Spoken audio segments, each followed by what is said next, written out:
and this was, I'm sure, deja vu for Devin, but I was here for a game against the Warriors earlier this season, and almost the exact same spot on the court. He had a hamstring injury. On that one, he was driving in transition and going up. I believe he was going up for a layup or a short jumper, but it was definitely a transition play into a jump. And he tweaked his left hamstring. He missed 3 weeks on that one. But same thing, immediately had to come out of the game, went to the back, not seen for 3 weeks. This one, he has a 31-point first half.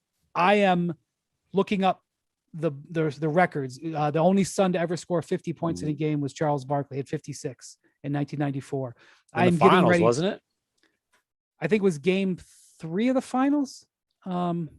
Yeah.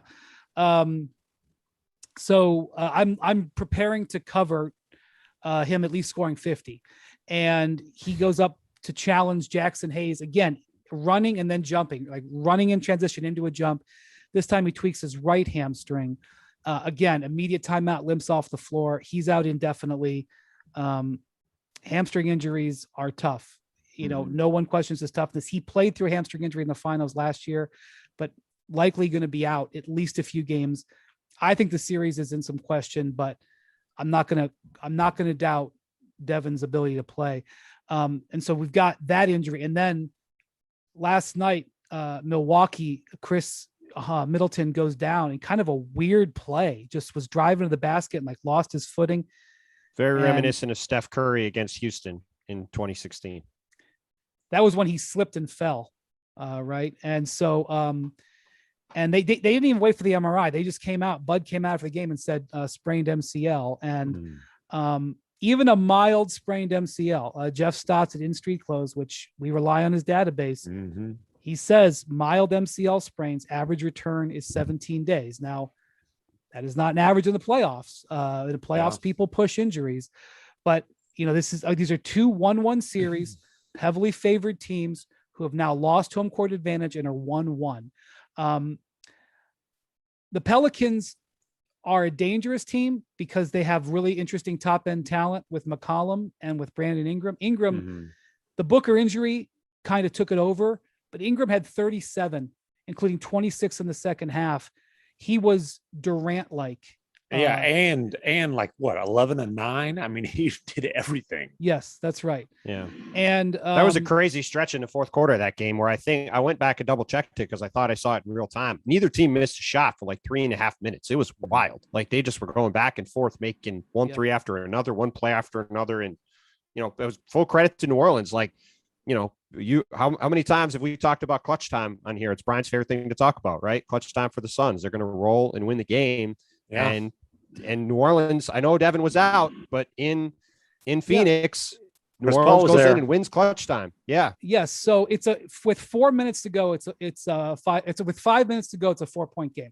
Yeah. Now the Pelicans were ahead, but if you at that moment, even without Booker, I would have wagered on the Sun. By the way, the Suns in clutch time this year. Speaking of wagering, by the way, mobile.